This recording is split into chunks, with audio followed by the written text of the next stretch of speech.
and to free people like me. And so moving.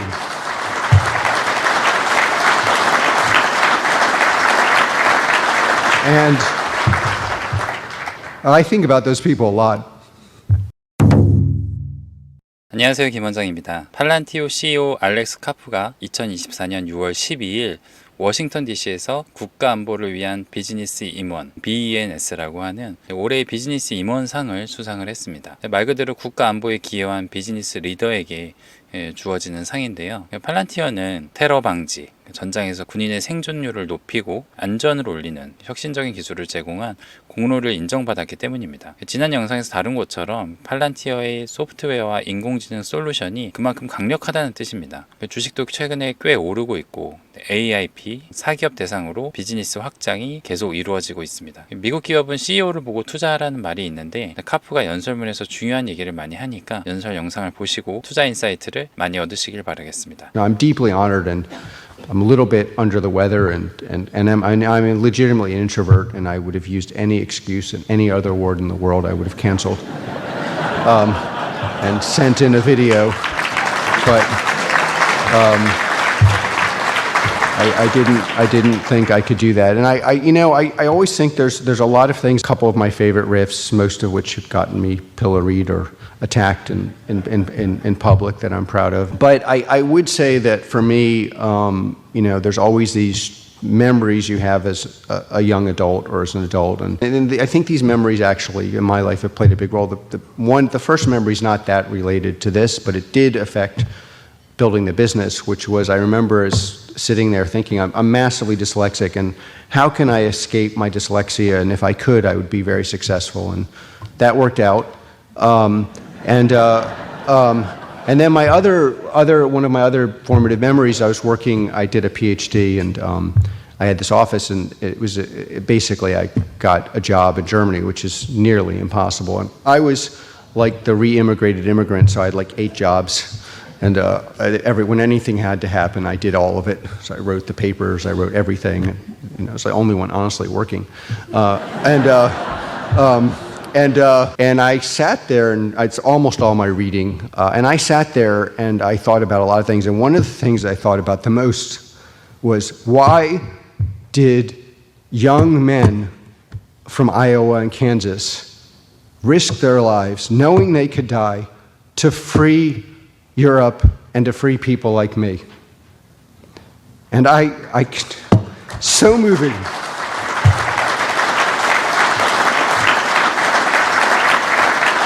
And I think about those people a lot. Of course, at the time it was mostly young men, now it's men and women.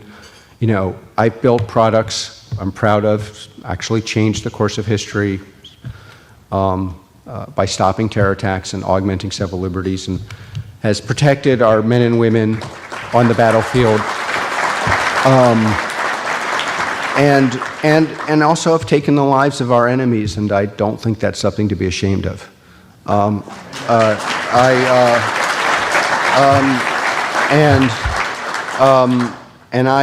I always think when you build a business, and I'm very proud of our business, and I'm very proud of Palantirians, and they may actually deserve this award. But you think about these people; they're going out and they're married, and they have kids, and they're going into battle, and they may not come home. And you just, it's like, yeah, I'm building a business, and I'm very proud of it. And we have, especially currently on the battlefield, the central advantage the U.S. has is software-empowered hardware systems and software, and I'm proud that Palantir has been at the forefront of them. I'm also proud that we've dragged and kicked and cajoled and humiliated and many people in the corporate world to participate, and now there's a tech ecosystem, and we were at the beginning, to use the language of Palantirians, we are the OG, and very proud of that. But we are not the people who, like people in this room, who are going out and know they may not come home. And that's a very special thing, and I'm proud to support you. Very proud. And I would tell you that pride seeps into a lot of things, part of the reason we're doing so well in commercial is we are very aligned with the people we serve. But it also, quite frankly, seeps into a lot of the positions that we take internally and externally. You know, I was the first CEO to go to Ukraine. We do not believe in appeasement. We've publicly stood up for Israel. You know, I often find that some people want to appease in Europe, some people want to appease in Tehran, and it doesn't work. And one of the things I've been yelled at currently for is, particularly in what they call themselves progressive. I actually am a progressive. I want less war.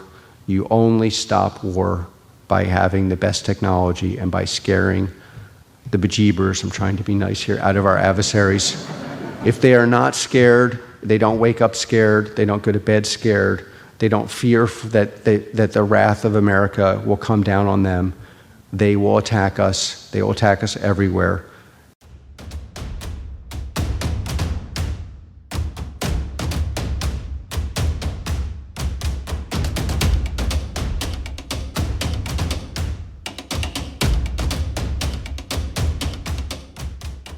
And the idea that is being purveyed at our elite institutions by once progressive, now conformist purveyors of what I call a thin religion, and it's religious in the sense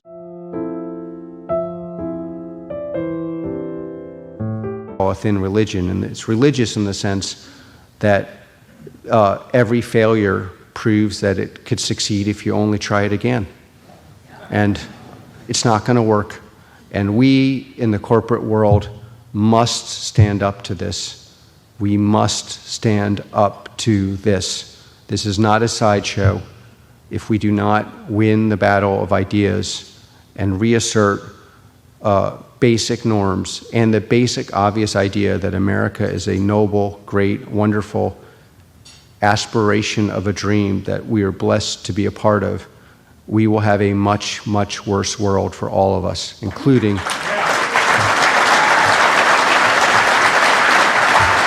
And on a final note, for reasons that are impossible for people to explain outside of America, we are blessed with a tech ecosystem that is rivaled by none. And a government, Doug Beck is here, and others, that is beginning to accelerate and embrace technology. Our adversaries, Americans often underestimate how good we are at software and AI, but our adversaries do not. Palantir has no adversarial competition in software, in managing software, and AI WIM systems, or anything like that. And we have to double down on these things. There's like something like 86% adjusted by market cap percent of the top 50 tech companies in the world are American. And we just have to take our advantages and double and triple down on them, and fight for that, and fight to integrate these technologies, invest in the things that we are better at. Don't compete with your adversary, use technologies and your advantage to beat them without entering a useless competition. And then, again, last not least, we in the corporate world have to grow a spine. Eisenhower's also president of Columbia. It's a long way. And it's easy to blame the students, but then no one stands up and says, well, this is idiotic and wrong. And so with that, a quote from Eisenhower, the history, he said, of free men, we'll say free people, is never really written by chance, but by choice, their choice. And it's our choice. I'm honored that I was part of this choice. I'm honored to be in front of this room. It's one of, if not the greatest honor that I accept the award for Palantirians who co-built the company with me, and obviously, as I mentioned, in a modest role vis-a-vis the people here who really deserve these awards. And thank you for your time and thank you for honoring me.